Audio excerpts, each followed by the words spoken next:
You're watching Kulay TV.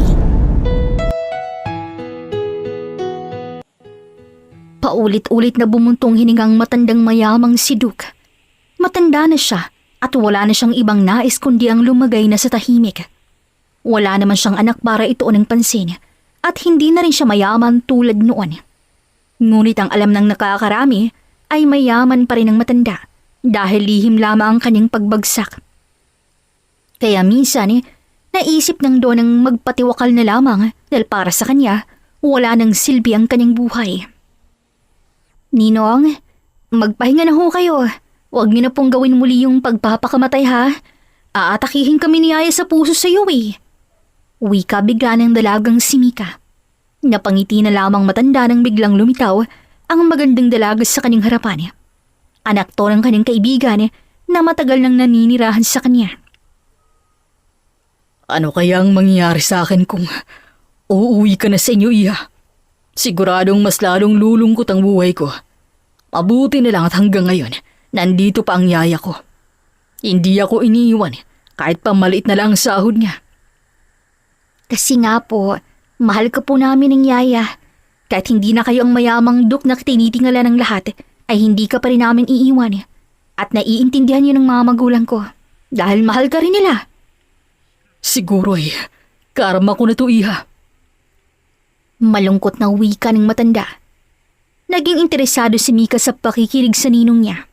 Minsan lamang magbukas ng saloobin ng matanda, kaya lolobos-lobosin niya na. Ano hong nangyari nung? Matinik ako sa babae noon pa man. Para lamang ako nagpapalit ng damit dahil sa dami nila. At mahaba ng linggo kung magpalit ako ng babae. Akala ko patuloy lamang kasiyahan ko dito sa mundo. Pero nagkamali ako dahil ni isa, walang nagpakasal sa akin.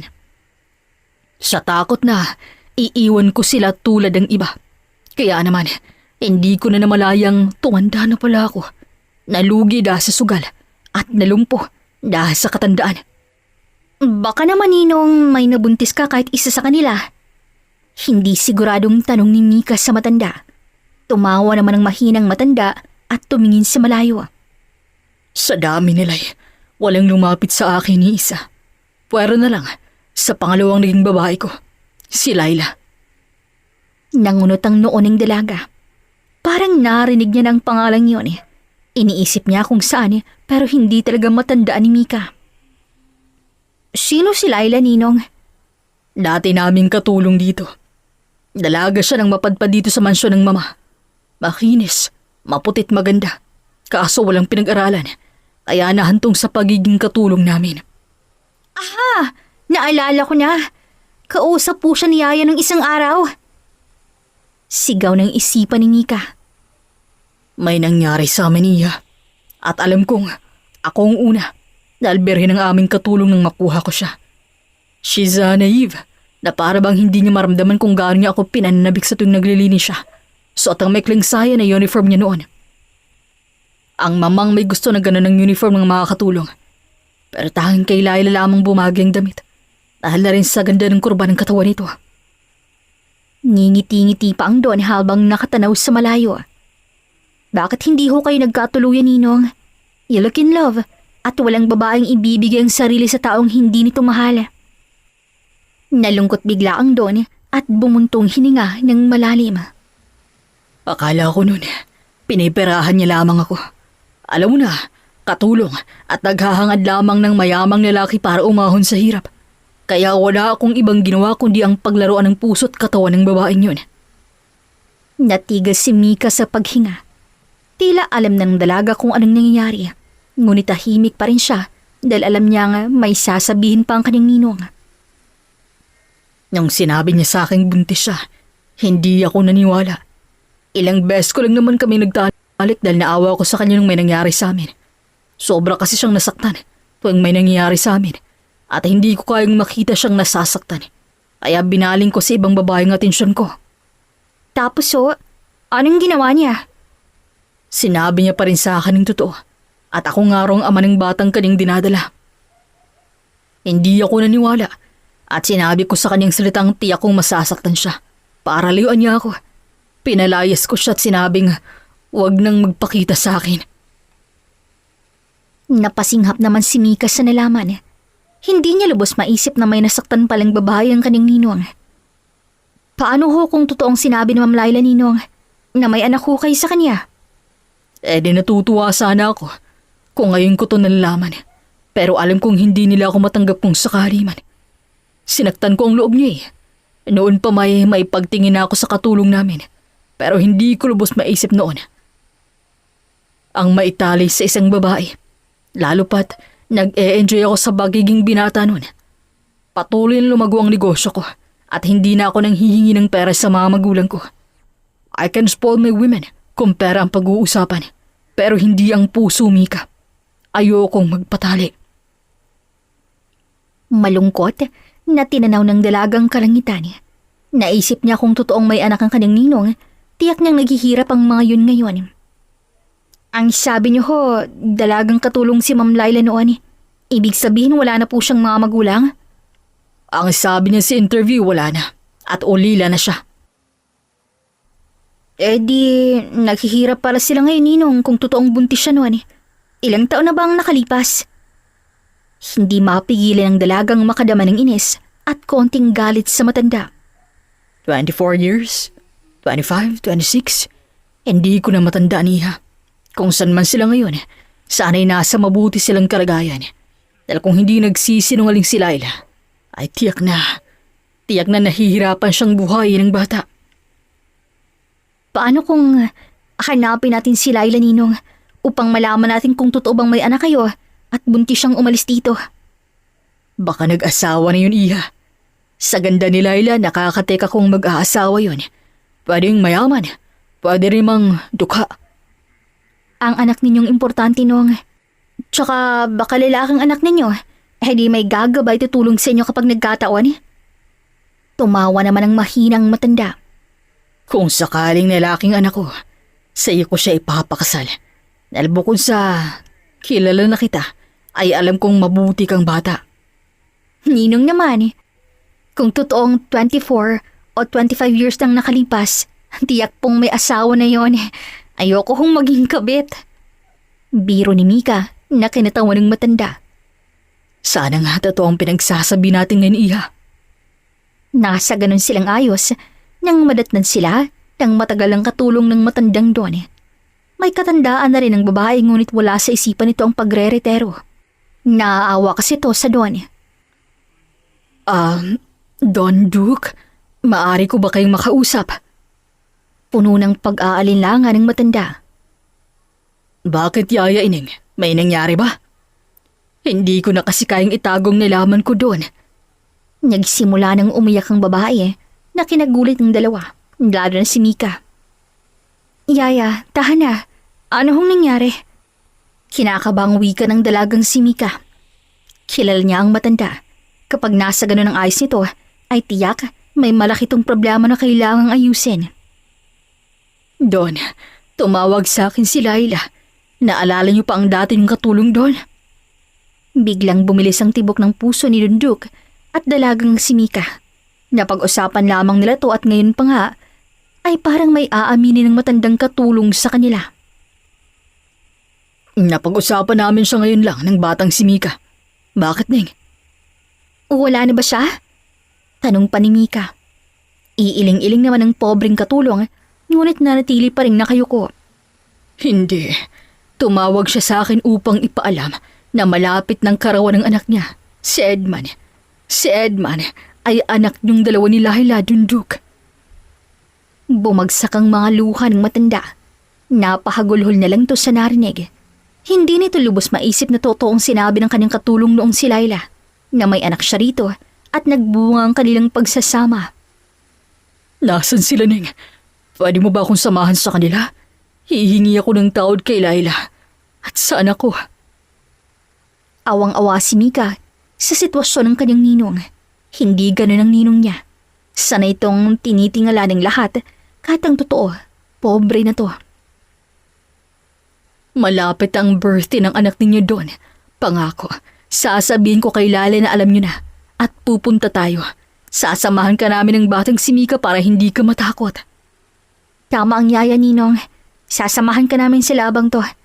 Sana lang maging successful to. Nagpatuloy sa pag-iyak ang matanda habang hindi alam ng dalaga kung bakit bigla siyang natuwa ng malamang lalaking anak ng ninong niya. Para bang may naglalaro sa isipan niya at hindi pa siya nakadama ng ganun kailanman. Ngunit nawala rin biglang sayang nararamdaman ni Mika nang makita ang kalungkutan ng kanyang pobreng ninong. Tahanan, ninong. Hindi ka namin iiwan ni Yaya. Salamat sa inyo. Hindi ko ito magagawang mag-isa. Salamat, Neng. Salamat, Mika, iha. Tanging sinabi ng Don. Hello, mga kakulay! May nangunguha po ng audio ngayon.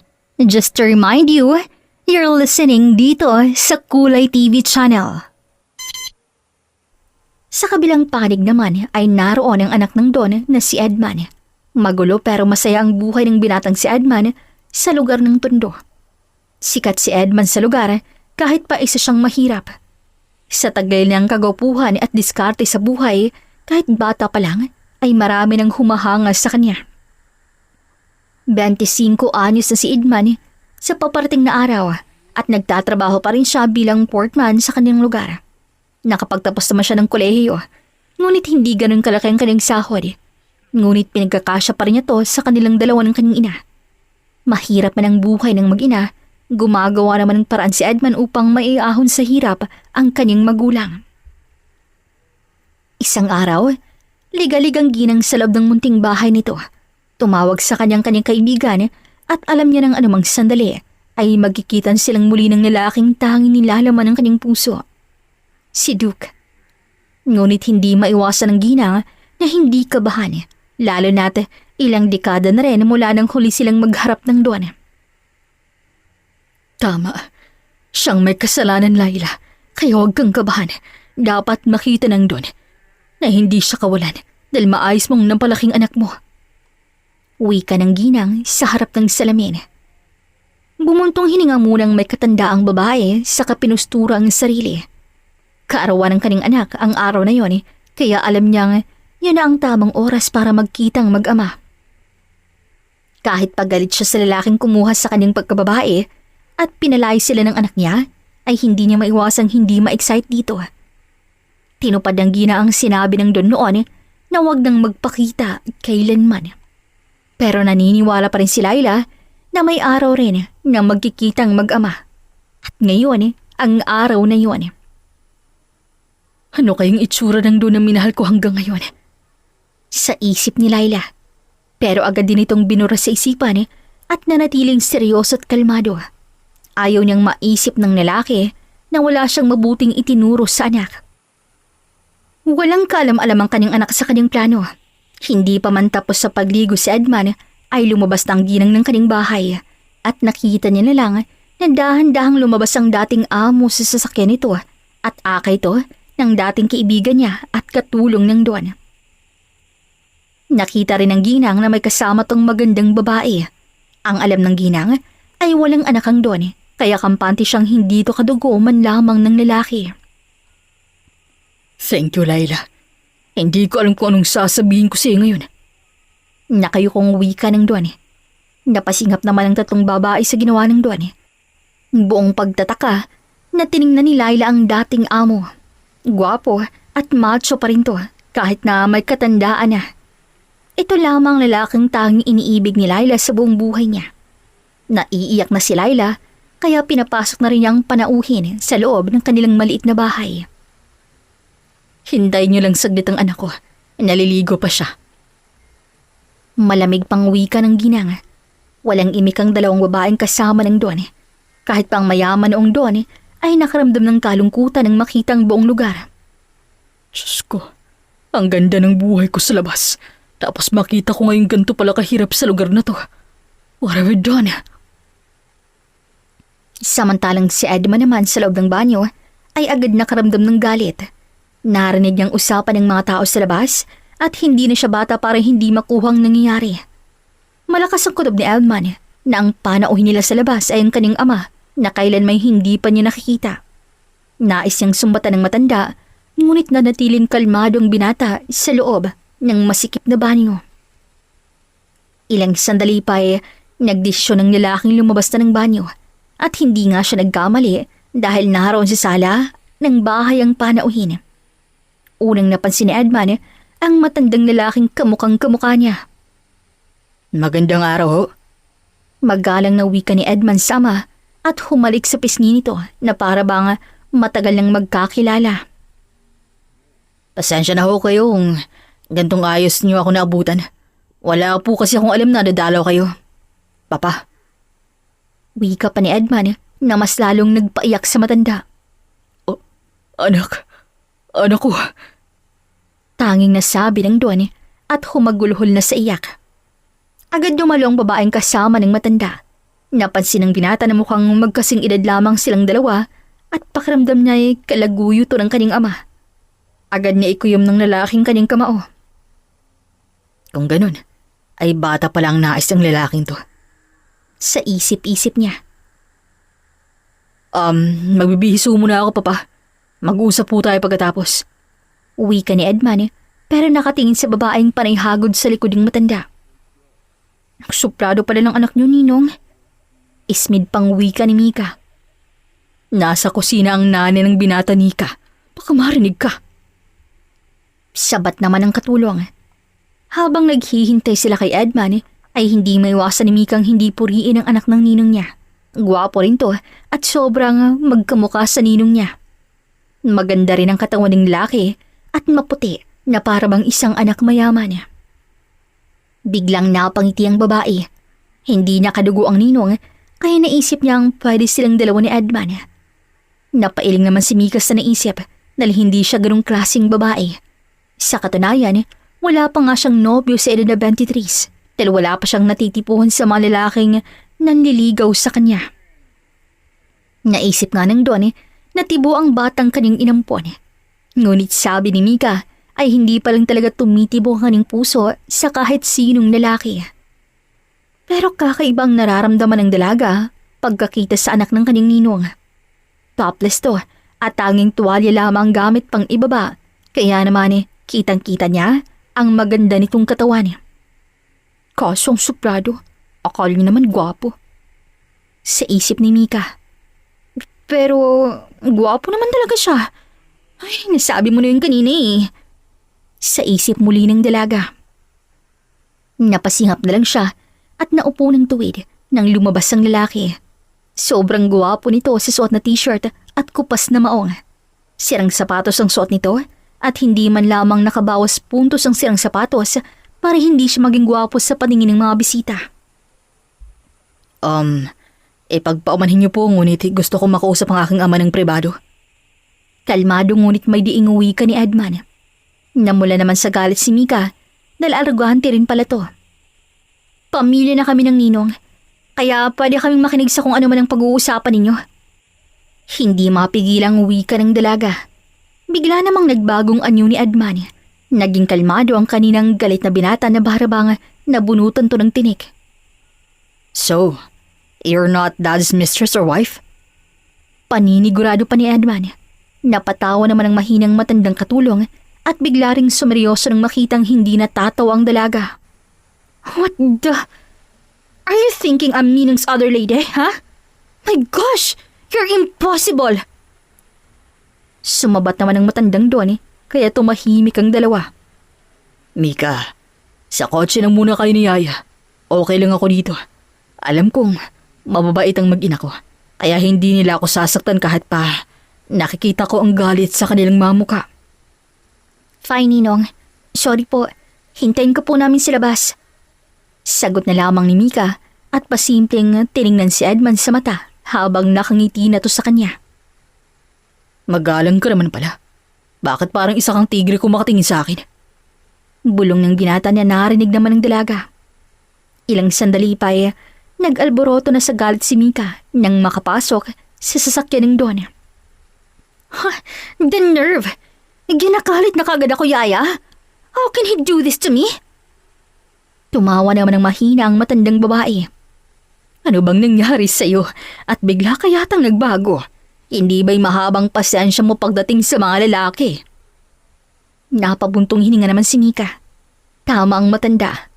Mataas ang pasensya niya kaya nagtataka siya kung bakit gano'n na lang ang inis na kay Edman. Hindi naman sa ganun, Yaya. Nakakainis ang kasing lalaki yun eh. Unang kita pa lamang namin ngayon, pero gantong pinaramdam niya sa akin. Baka naman, nagsiselos ka dahil nakita na ng ninong mong totoo niyang anak. Mika, pantay ang ninong mo, okay? Mahal na mahal ka ng ninong mo. At ganun di siya for sure sa anak niya.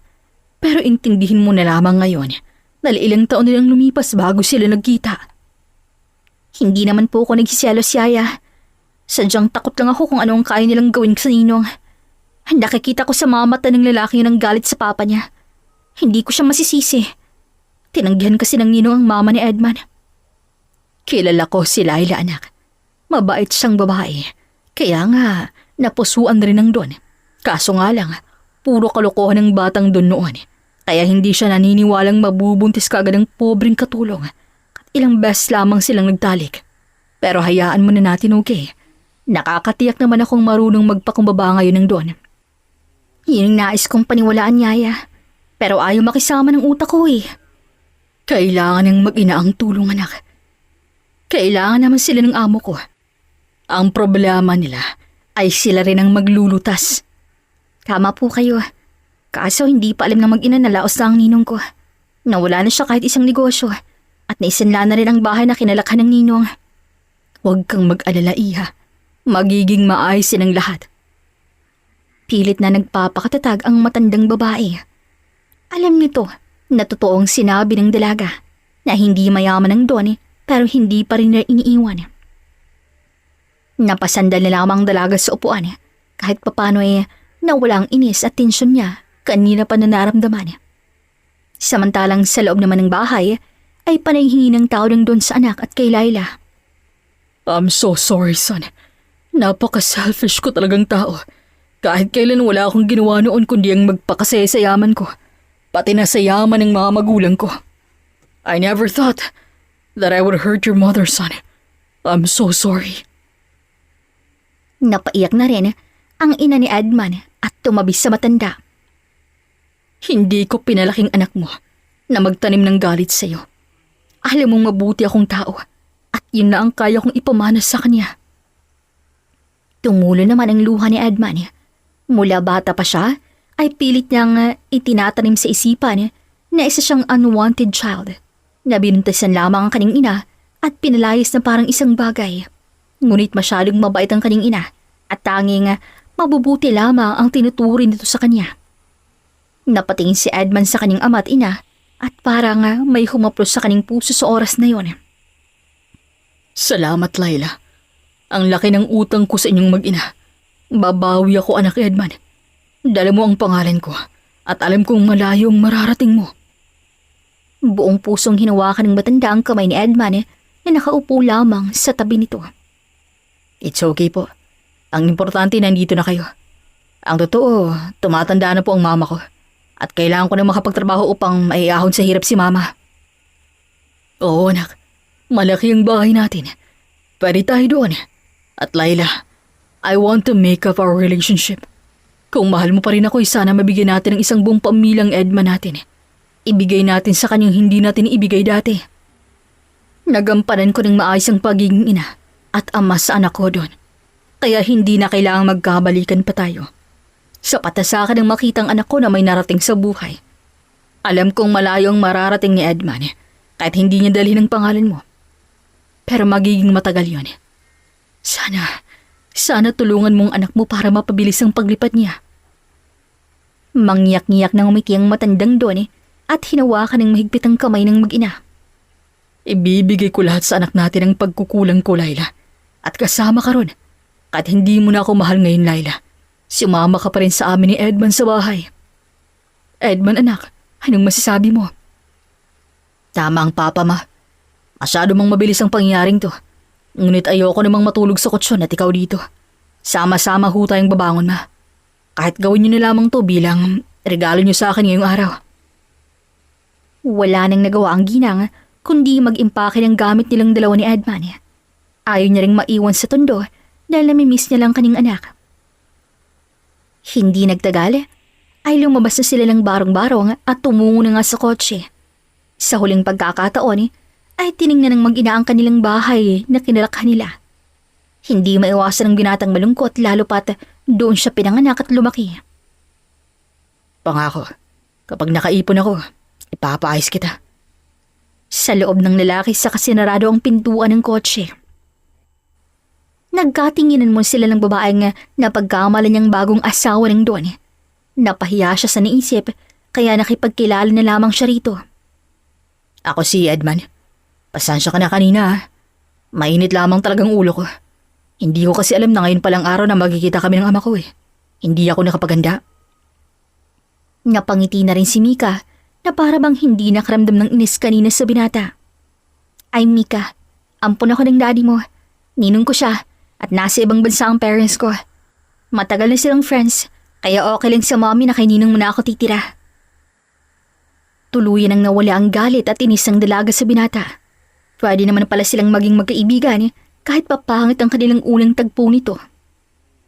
Pagkarating nila sa mansyon ng Donnie, ay agad nagluto ng masarap na pagkain ng yaya ng Donnie. Utos na rin ng Donnie dahil kailangan nilang mag-celebrate.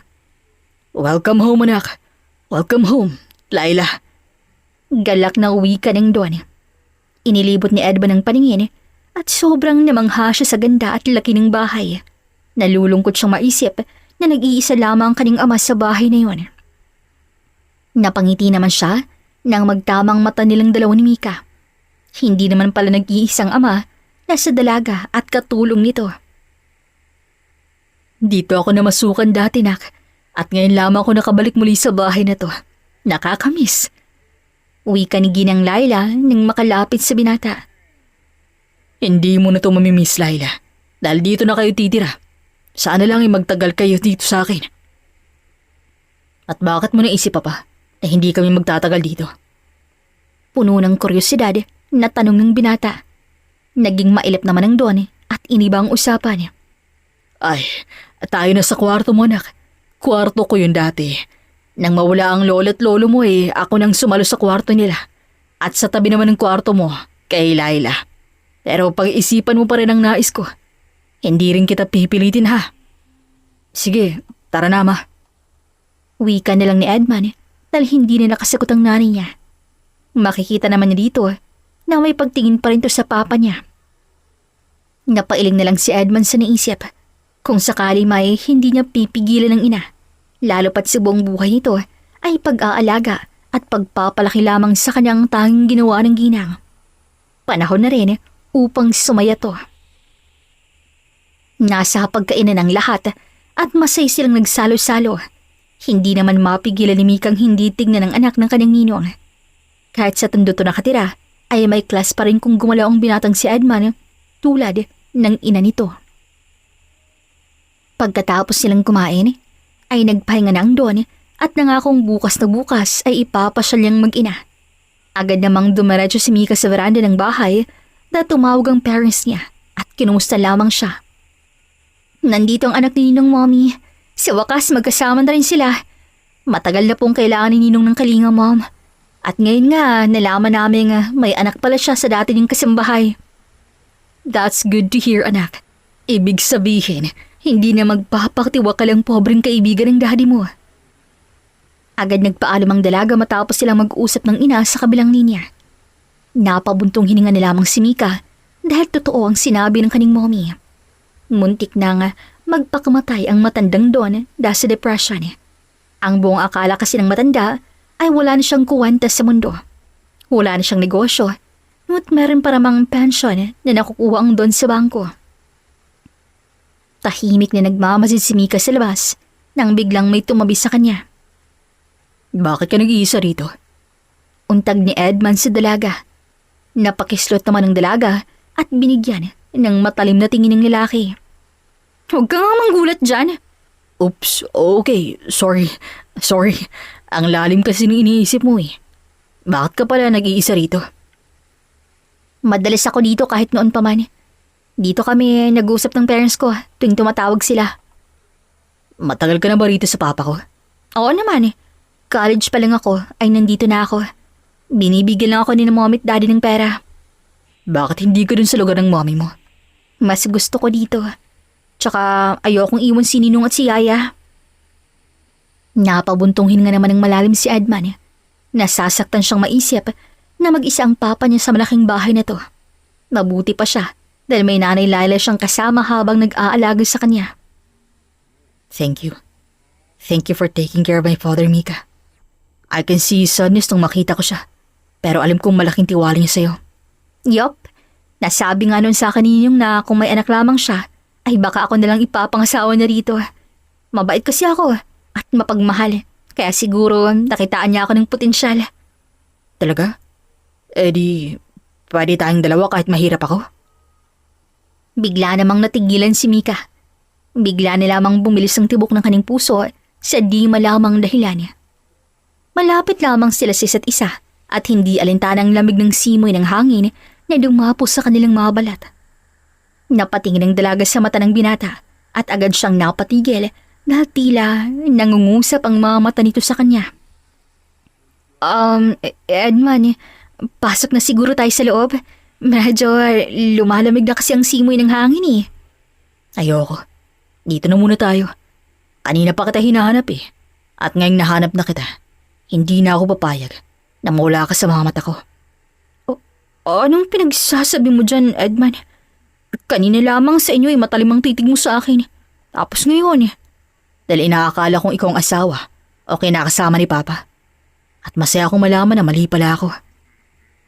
Ninong ko ang papa mo, Edman. Kaya umayos ka. Who cares, Mika? Unang kita ko pa lang sa'yo ay alam kong ikaw na. Naunahan lamang talaga ako ng selos. Kaya siguro matalimang tingin ko sa'yo kanina. Kaya isang tanong isang sagot, Mika. Single ka pa ba? Paano kung sabihin ko sa'yong oo? Anong gagawin mo ha, Edman? Simple lang. Ipaparamdam ko sa'yo ang pakiramdam ng isang lalaking umiibig sa isang babae kahit sa unang kita pa lamang. Napasinghap si Mika at napag-alaman na lamang niyang sinakop na nga ni Edman ang kaning labi. Mainit, masarap, malambot ang labi ng binata. Napapikit pa ang dalaga at ikinawat na sa leg ng lalaking kaning dalawang kamay. Hindi alam ng dalaga kung paano humalik dahil kahit kailan ay hindi pa siya nahalikan ni Numan. Tanging si Edman pa. I'm sorry. Nasabi ni Edman pagkatapos ang mainit na halik nilang dalawa ni Mika. I'm sorry too. Nadala lamang tayo ng emosyon. Nakayukong wika naman ni Mika. Hindi makatulog si Edman at Mika sa gabing yun. Para bang nasa ula pa rin silang dalawa dahil sa simpleng halik na pinagsaluhan nila. Kaya kinabukasan ay sabog ang kanilang mga mukha pagising pa lamang nila. Oh, bakit ang itim yata ng mata ninyo? Tanong ng Don nang makita ang dalawa. Walang sumagot sa kanila kaya naupo na lamang matanda. Siguro ay naninibago si Mika dahil nasanay siyang kami lamang ang tao rito. Tapos naninibago rin si Edman dahil may kasama siyang maganda sa pamamahay niya. Biro ng Don na kinatuwa ng dalawang matandang babae. Pulang-pulang mukha ng dalawa at sabay pang nagkatinginan. Alam niyo mga anak, single kayo di ba? Bakit hindi na lamang kaya maging kayo? Total nasa tamang idadamang kayong dalawa ni Edman. Huwag kayong mag-alala dahil hindi naman yun magiging hadlang upang lumipad ka pa itaas sa buhay. Nabilauka naman si Mika at dali-daling kumuha ng tubig si Edman at binigay sa dalaga. Hinagod pa nito ang likod ng babae kahit may mga matang nakatingin sa kanila. Ayos ka lang? Dahan-dahan lang kasi sa pagsubo. Punong-puno tuloy ng pagkaan ng bibig mo. Ani Edman at bumalik na nga sa kaning pwesto. Sorry, hindi ko na malayang hindi pala ako lumunok. Nakayukong wika ni Mika. Napangiti na lamang tatlong matanda sa nakita.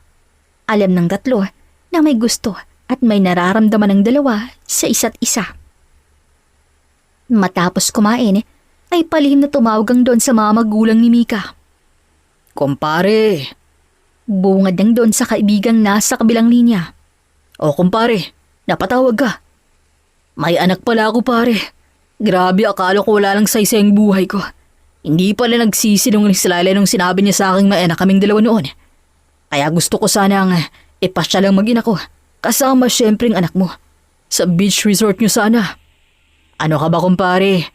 Sa'yo naman ang beach na yun at nabili lamang namin. Wala namang tao dun kundi ang caretaker mo. Diba sabi ko noon pa man sa'yo na kahit na ipagbili mo na yun, ay welcome ka pa rin doon? That's your private beach, kumpare. Lumaki ang ngiti ng matandang Don sa narinig. Salamat pare ah. Ang laki na ng utang na loob ko sa'yo.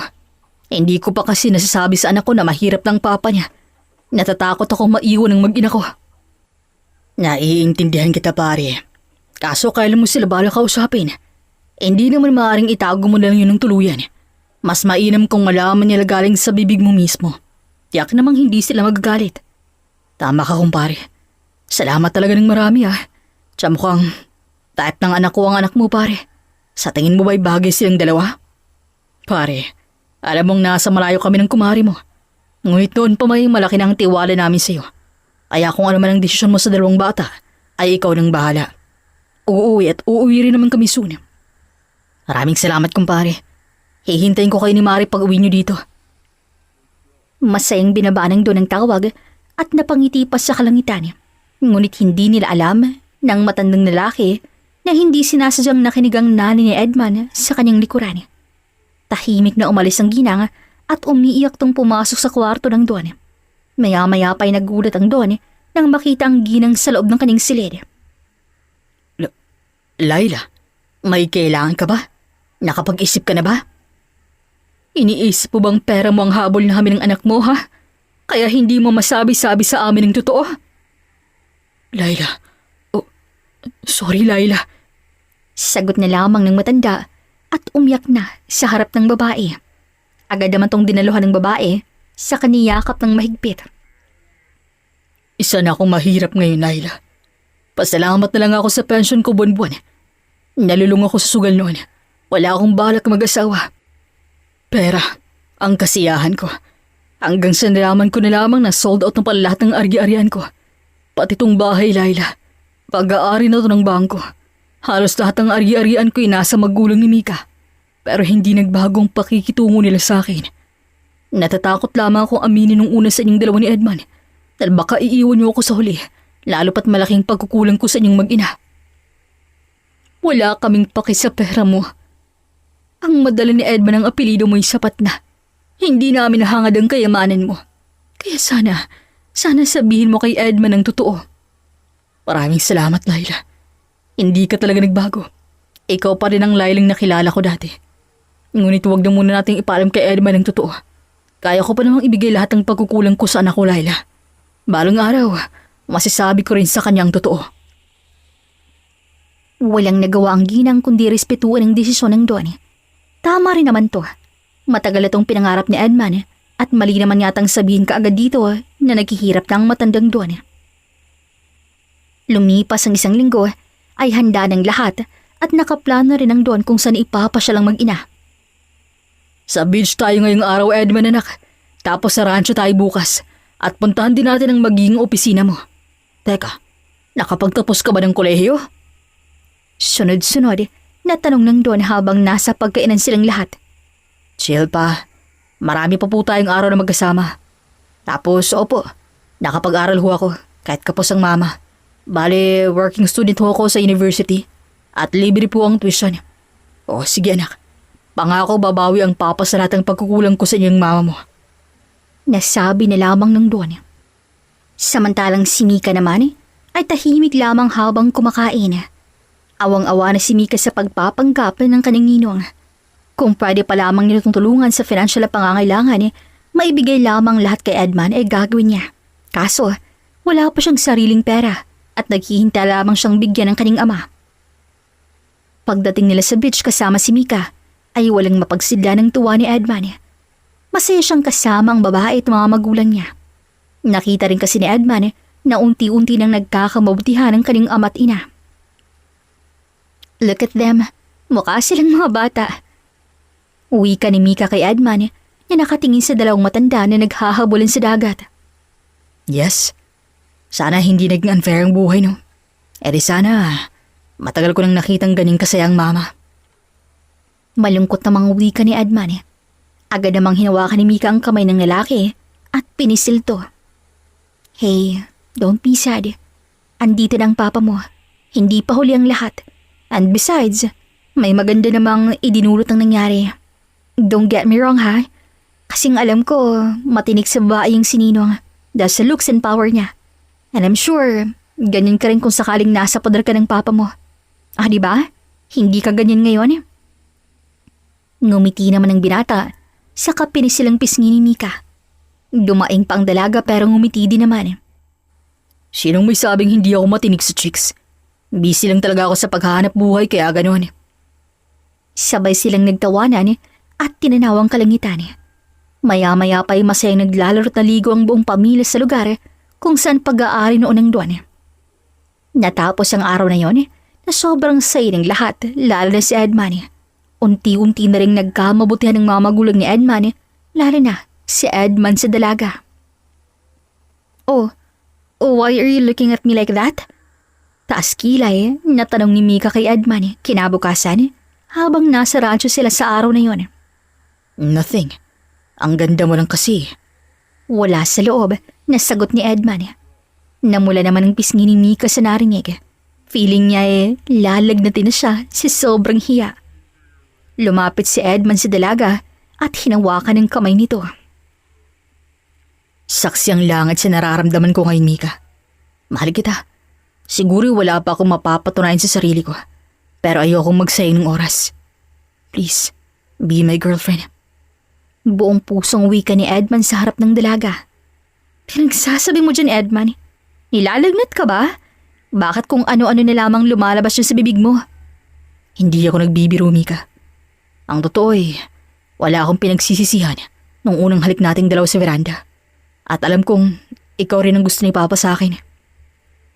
Pero, hindi ba masyadong mabilis, Edman? I mean, hindi pa natin ganun kakilalang ating sarili. Mika, please. Promise, I will love you unconditionally. At marami pa tayong oras para kilalanin ng isa't isa. Liligawan at mamahalin kita araw-araw, pati gabi. Wika pang muli ni Edman. Napangiti na lamang si Mika at niyakap ang lalaki. Oo na, basta wag mo akong iiwan ha. Pasalamat ka, anak ka ni Ninong. Kung hindi, baka ekis ka sa akin. Bakit naman kita iiwan? Hindi yun mangyayari. Para na lang kung ikaw mang-iwan sa akin. Hinag ka ni Mika si Edman sa labi. Thank you. Ang saya ko ngayong araw. Kung alam mo lang kung gaano mo ako pinasaya ngayong araw, Edman. Ang totoo, mahal na mahal din kita. At unang kita ko paling sa'yo. Tumibok na agad tong puso ko.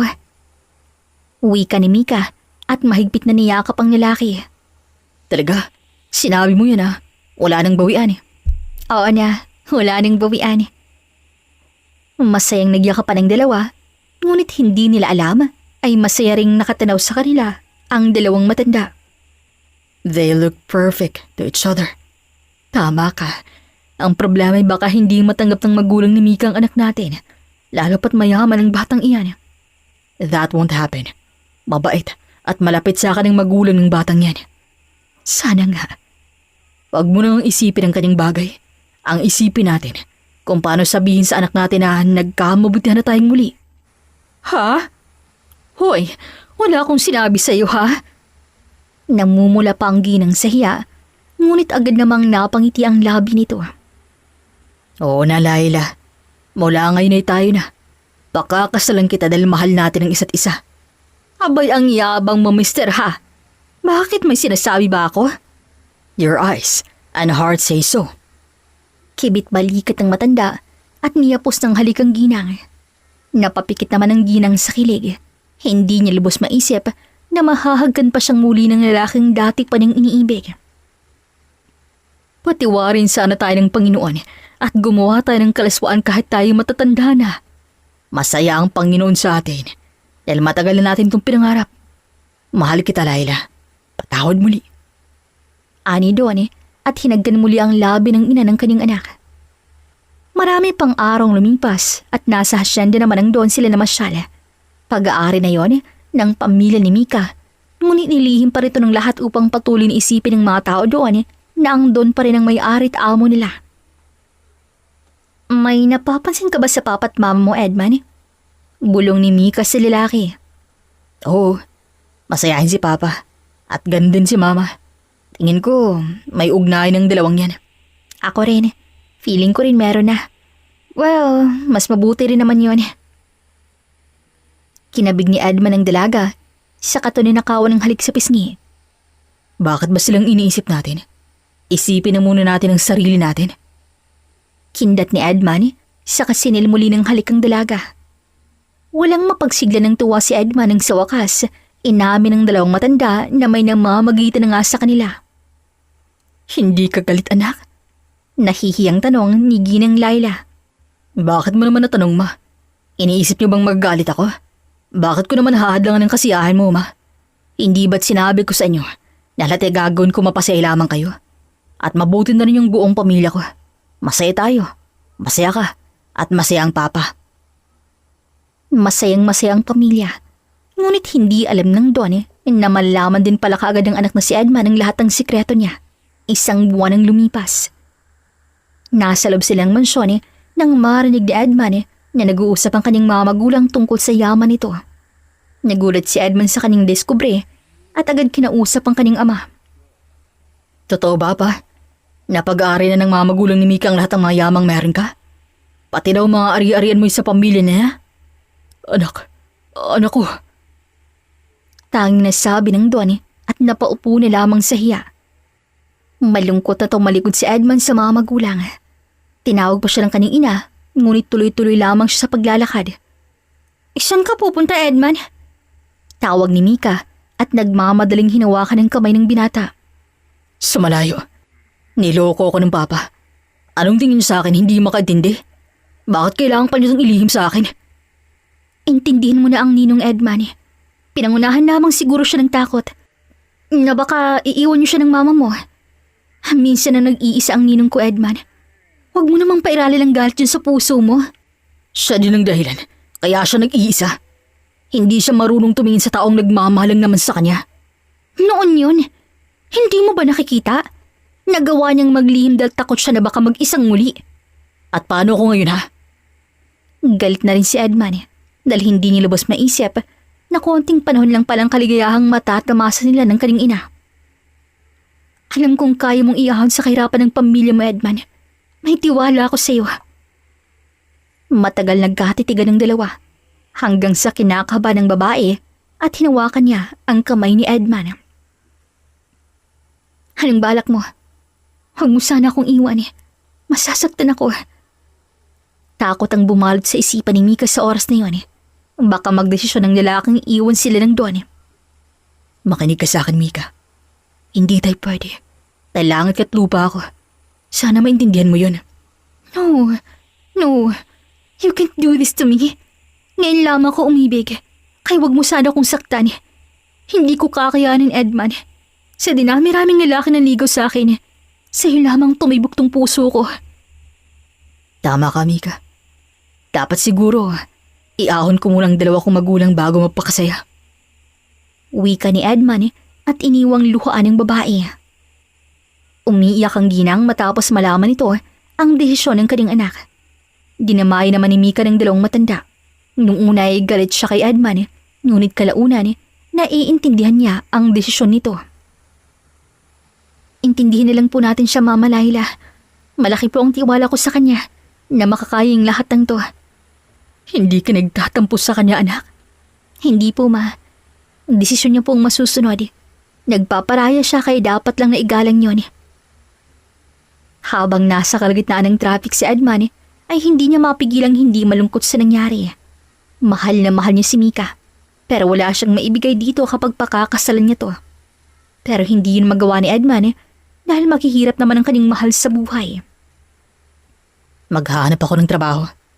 Iiahon ko ang mama, papa, at babalikan kita, Mika. Sana lang mahintay mo ako. Sa loob-loob ni Edman, nakakita ng poster si Edman sa di kalayuan sa syudad. Naghahanap ang isang kumpanya ng janitor. Naisip ni Edman na mas mainam kung magsimula muna sa baba bago mapunta sa tuktok. Agad nag-apply si Edman at pinalad naman at nakapasok kaagad. Tahimik at masipag na nagtatrabaho si Edman hanggang sa mapansin siya ng kanyang manager. Isang buwan ang lumipas at promoted na agad si Edman sa kanyang trabaho. Nasa pagiging tapat ito sa trabaho, nang minsan ay may sinuoli siyang malaking bag na nakita niya sa banyo ng mga babae. Edman, iho, tama na munang trabaho. Tara sa opisina. Ngiting wika ng babaeng manager. Nagtataka man ay sumunod pa rin si Edman. Doon niya nalaman nang babaeng napagsalian niya ng isang malaking bag ay ang may-ari pala ng kumpanya kung saan siya nagtatrabaho. Pera ang laman ng bag at pupunta pa sana ng bangko ang ginang nangyaring insidente. Ibibigay ko sa iyo ang 3 milyong ito. Ikaw nang bahalang magpalago sa pera. Nakikita ko ang may potensyal ka. Sana'y magamit mo to sa mabuti. Ngiting wika ng ginang. Walang mapagsidla ng tuwa ni Edman. Gustong-gusto niya nang puntahan ng mga magulang at pinakamamahal na si Mika, pero nagdadalawang isip pa siya. Maliit pa kung tutuusin ang perang to. Tama, wag muna. Saka na kapag malaki ng naipundar ko. Wika ni Edman at tiniis ang pangungulila sa pamilya, lalo na kay Mika. Kinontak ni Edman ang kanyang kakilala sa Tondo na ngayon ay nasa ibang bansa na. May negosyong kaibigan ni Edman doon at balak niyang mag-invest dito. Kailangan niyang sumugal dahil alam niyang mas tatagalan siya sakaling magtatrabaho lamang siya sa isang kumpanya. Sige pare, abay mas mainam yan. Dapat nandito ka upang matulungan mo ako sa pagpapatakbo nitong paggawaan ko ng mga sapatos. Masengwi ka ng kaibigan ni Edman. Hindi nagtagal ay lumipad ang lalaki patungong Los Angeles. Iniwan niya ang kanyang magandang trabaho sa kumpanya at sumugal sa negosyo ng kaibigan. Hindi pa sikat ang negosyo nilang kaibigan pero parami na ng parami ang kanilang kliyente at mamimili. Ayos talagang kabugian mo pare. Alam naman natin yan ang binabalik-balikan ng mga customers dito eh. Biro ng lalaki habang nagtitinda sa banyagang lugar. Baliw. Hindi naman ako interesado sa kanila. At isa pa, may minamahal na ako sa Pilipinas no. Sana lang single pa yung pag-uwi ko. Sagot ni Edman, saka ngumiti ng mapait. Okay lang yan pare. Ang importante may magkaroon ka ng malaking savings. Alam ng lalaki lahat ng problema ni Edman, kaya sinuportahan niya to upang mabilis ang pag-unlad ng binata. 6 na taon ang nakalipas, masayang-masaya si Edman dahil sa wakas, may sapat na siyang pera para bawiin paunti-unti ang kayamanan ng ama na naibenta sa mga magulang ni Mika. Nakapagpatayo ng maraming branch ang dalawang lalaki at lumagay na sa tahimik ang kaibigan ni Edman at may anak na rin to. Benenta ni Edman ang shares nito at ngayon si Edman na nga ang nag-iisang may-ari ng paggawaan ng iba't ibang klase ng sapatos. Look for Mr. and Mrs. Devara. I need to speak to them. Wika ni Edman sa abogado. Nasa Europe si Edman at isasagawa niya ng plano ang hanapin ng mga magulang ni Mika at bilhin muli ang kayamanan ng kanyang ama. Nang makita ni Edman ang text ng kanyang abogado, ay agad siyang bumunta sa nasabing lugar. Mabuti na lang at nagsikripisyo ako. Grabe, ang yaman pala talaga ng babaeng pakakasalan ko. Iiling-iling ng wika ni Edman at nag-doorbell na sa bahay. Nang makapasok sa mansyon ay nakita ng binatang maging mga magulang niya. Mr. and Mrs. Devara. Nanlaki naman ang mata ng ginang dahil nakilala nilang lalaki. Palaging bukang bibig ng anak ng si Mika ang kaharap. Alam din ng dalawa na si Edman ang anak ng kaibigan. Edman? Oh gosh, come here. Alam ba to ng parents mo? Si Mika. Sunod-sunod na tanong ng ginang. Hindi pa po ako bumalik sa mansyon, tita. Pero babalik na po ako dun after ko makuha ang kayamanan ng papa na naibenta niyo po sa inyo. Napatulala naman ng dalawa at hindi makapaniwala sa nais ni Edman. Tito, pumago kayo sa nais ko. Ibenta mo sa akin pabalik ang anumang nibenta ni papa sa inyo. Kailangan maibalik ko kay papa ang lahat bago ako lumagay sa tahimik. Kaya ka ba umalis? To find some money? At bilhin ng lahat ng mga ari-ariya ng papa mo na nabili namin? Yes po. Para din po maging karapat-dapat ako sa anak niyo, tito. Mahal na mahal ko si Mika. Ngayon handa na akong pakasalan siya, tito. Hindi na humalay ang agwat natin sa pamumuhay. Kinapik na lamang ng Don ang likuran ni Edman. Alam nilang mabait at masipag si Edman at hindi nito pababayaan ang kanilang nag-iisang anak. Makukuha mo ang basbas namin ngayon, iho. At ibibigay rin namin pabalik ang hiling mo Sana lang ay tuloy nagbago ang aking kumpare. Doon nalaman ni Edman na hindi pala nawala ang pangalan ng ama sa mga property nito. Kaya mas madaling nakuha muli ni Edman ang mga negosyo. Wala kaming ginalaw sa lahat ng ari-arian ng papa mo, iho. Gusto naman talaga naming tulungan lamang siya. Kaso ayaw na tanggapin ang perang handa naming ibigay sa kanya ng walang kapalit. Kaya binenta niyang mga negosyo sa amin, kapalit ng malaking halaga ng pera.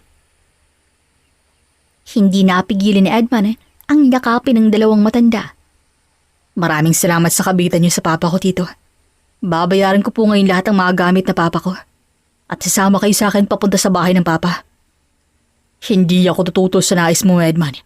Ngayong stable ka na, baka oras na para kasiyahan yung dalawa ng anak kong si Mika ang susunod nating iisipin. Tama ho kayo, tito. Tawagin mo na akong daddy ngayon pa lang. At mommy naman sa asawa ko. Mag-practice ka na at soon, magiging kasapi ka na ng aming pamilya. Matapos magawa ang lahat, ay umuwi na silang tatlo ng Pilipinas. Walang kaalam-alam si Mika at ang mga magulang ni Edman sa plano nila. Kaya pagdating nila sa mansyon, ay walang ni isang nagsalita. Lahat ay naggulat sa kanilang pagdating. Dahan-dahang lumapit si Mika sa lalaki at hinawakan to na para bang isang ilusyon. Nang mapagtantong totoong lalaki, ay saka naman siya umiyak ng umiyak. Bakit ang tagal mong bumalik ha? Wala ka man lamang sulat na binigay sa amin dito buwan-buwan. Ang akala namin kinalimutan mo na kami dito. Niyakap na lamang ng mahigpit ni Emma ng dalaga. Naiintindihan niya to. Tahan na mahal. Namimiss rin kita, alam mo ba yun? Mahal na mahal kita, Mika. Huwag ka nang umiyak dahil nandito ang parents mo. Ang pangit mong tingnan. Nanlaki ang mamata ni Mika. Hindi niya napansin ang kasama ng lalaki kanina dahil kay Edman nakafocus ang kanyang mga mata. Sinugod niya ng yakap ang kanyang mga magulang saka pinugpog ng halik. Sorry po, Mommy. Daddy, hindi ko po napansin na magkasama pala kayo. That's okay, sweetie. Naiintindihan ka namin ng mommy mo. Ganyan din ang mommy mo noon sa tuwing nakikita ako. Walang pakialam sa paligid. Namulang mukha ni Mika at tiningnan ng magulang ni Edman na ngayon ay nakayakap na sa lalaki. Agad ding humingi ng tawad si Edman sa kanyang mga magulang na umiiyak na sa oras na yon. Hindi, anak. Salamat sa ginagawa mo. Salamat sa sakripisyo. May sorpresa pala ako sa inyong dalawa, ma. Pa? Ano yun, anak? Nabawi ko na lahat ng negosyo at ari-arian mo pa. Hindi naman po ako nahirapan dahil pangalan niyo pa rin mismo nakalagay sa lahat. Kung magkano nagamit mo sa kumparit ko, madre mo, ay nabayaran ko na. Sinuwerte ako eh. Oh my God, son. Ang laki ng pagkulang ko sa'yo. Yet here you are. Ginagawa mo pa rin ang lahat at masaya lang ako at ang mama mo. Napuno ng iyakan ang bahay tawanan. Paulit-ulit na nagpapasalamat ang Don sa mga magulang ni Mika. At hindi naman magkamayong magulang ni Mika sa kakasabing wala yung problema. Maya-maya ay naging seryosong usapan. Nais ko na pong bigyan ng sarili ko, mama. Pa, nais ko pong kami naman ni Mika ang maging masaya. Nanlaki ang mga mata ni Mika. Hindi niya lubos maisip na mahal pa rin siya hanggang ngayon ng lalaking si Edman. Kung yun ay gusto ka pa ni Mika, anak. Ilang taon mo na siyang iniwan at hindi ka man lang kumontak sa kanya kahit isang beses. Kinabahan namang tumingin si Edman sa gawin ni Mika. Dahan-dahan siyang lumapit dito at hinawakan to sa kamay. Pinisil at pilit tinatatagan ni Edman ang kanyang sarili dahil alam niya nga may punto ang kanyang ama. Hindi ka pa naman nakakahanap ng iba, di ba, mahal? Wika ni Edman na nasa mata ng dalaga nakatingin. Halos nawala naman ang hininga ang babae dahil sa masusuyong tingin ni Edman. Wala akong ibang minahal, Edman, dahil ikaw lamang sigaw ng aking puso't isipan. Hinintay kita dahil alam kong ako lang din ang mamahalin mo at kahit kailan, hindi ako nawala sa puso mo. Napuno ng hiyawan ng bahay ni Edman matapos magsalita ang dalaga at binigyan sila ng panahon para makapag-usap. Tahimik na umalis ang dalaw sa mansyon ng Don sakay ng sasakyan ni Edman. Pangiti-ngiti pang dalaga habang mahigpit na hinahawakan ng binata ang kanyang kamay. Tumikim si Edman kaya napatingin agad ang dalaga rito. Bakit? May pasalubong ako sa'yo. Anong gusto mong unahin? Pasalubong ko sa'yo? O ako? Siyempre ikaw. Makakapaghintay ang pasalubong, no? Kung ganun dadalhin kita sa villa na binili ko mismo para sa ating dalawa. Talaga, Edman? Pero bakit?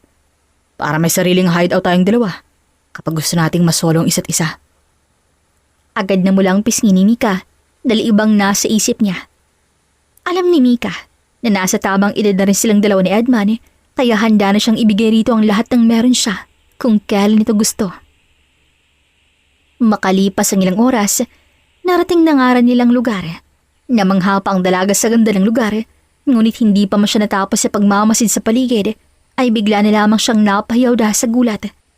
Bigla na lamang kasi siyang kinaga ni Edman na para bang bagong kasal. Agad siyang natahimik na sinakop na nga ng binata ang kanyang labi kahit naglalakad pa lamang siya papasok ng silid. Hindi na rin nag-inarte si Mika dahil miss na rin to. Pagpasok pa lamang nilang silid ay wala nang sinayang na panahon ng dalawa at pinagtulungan na lamang nilang tanggalin ang kanilang mga damit. Tulala pa si Edman dahil sa ang ganda ng katawan ng babaeng kanyang iniibig. Hindi na naghintay ng ilang minuto ang binata at agad sinunggaban ang malulusog na dibdib ni Mika. Napahiyaw na lamang si Mika dahil sa kiliting na darama.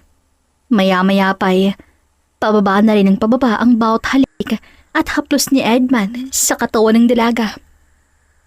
Are you ready, love? Handa ka na bang maramdaman ng kalangitan? Talandang-handa na akong iparamdam sa iyo kung paano magpapaligay ang isang tulad ko. Napatango ni lamang si Mika dahil hindi na rin naman hinintay ni Edman na makapagsalita siya. Agad nitong nilantakan ang bibingka ni Mika hanggang sa magsawa to sa dalaga. Sa oras na yon ay saksi ang apat na sulok ng kanilang silid kung paano nila napapaligay ang kanilang mga sarili. Nagbakasyon na muna ang dalawa ng isang linggo sa villa bago na isipang umuwi sa mansyon ng ama ni Edman. Naroon pa rin ang mga magulang ng dalaga dahil alam ng mga to na pakakasana na nga ni Edman si Mika sa lalong madaling panahon. Hindi naman sila nagkamali dahil 2 buwan lamang hinanda ni Edman at tuloy na rin pinakasalan ng dalaga sa simbahan. Walang mapagsigla ng tuwang naramdaman ng mga magulang ni Edman dahil hindi nila inakala nga malayo ang mararating ng kanilang anak, lalo pat nagsimula rin to sa hirap. Ngunit malaking tiwala ang mga magulang ni Edman at Mika sa kanila, lalo na't pareha nilang mahal ang isa't isa. Kumpiyansa sila ang hindi kailanman maghihiwalay ang dalawa at gaano pa kalaki ang pagsubok na darating sa kanila. Makalipas ang 1 taon, ay tuloy na ngang binayaan ng anak ang bagong mag-asawa na lalo pang kinatuwa ng pamilya. The End. Sana po'y inyong nagustuhan ang kuwentong pag-ibig ni Mika at Edman. Maraming salamat po sa inyong pakikinig at hanggang sa susunod na kwento dito lamang sa Kulay TV. Daghang salamat! Okay mga kaibigan, mga kakulay, maraming salamat po sa panunood or pakikinig ng ating bagong kwento. As always, thank you to our narrator, Miss Regine, and thank you to my co-author, Miss Rui. Okay mga kaibigan, shout out tayo. First, shout out to Leonora Pandakila from Cagayan de Oro. Hello po, thank you. And shout out to Teresita Gutierrez from Isabela. Hello po, maraming salamat. Shout out to Aurora De Vera. Hello po, thank you so much. Shout out to Marianne Marcelo. Hello po, maraming salamat. Shout out to Jerwin Porma. Hello po, thank you. Shout out to my love Anofi. Hello po, thank you. Shout out to Joy Hilario from Taiwan. Hello po, kumusta po dyan? Shout out to Lorna Elevado. Hello po, maraming salamat sa mga beautiful words mo sa comment section. Also shout out to Perlita Caringal from Batangas. Hello po, thank you. Shout out to Maria Loy. Hello po, maraming salamat. And shout out to Eva Marie Ruta, listening from Saudi Arabia. Hello po, thank you so much. Shout out to Irenia de Guzman. Thank you so much. Shout out to Victoriano Domingo. Hello po. Thank you. Also, shout out to Evelyn Kitua. Hello po. Maraming salamat. And last but not least, shout out to Ray Lampa from San Juan, Butulan, Zambales. Hello po. Thank you so much. Sa mga listeners, subscribers, and also the new subscribers, maraming salamat po. This is Ethel McManaman, Kulay TV creator / writer, saying, bawat buhay ay may kulay. Thank you and take care. Dagan kayong salamat. See you sa next story.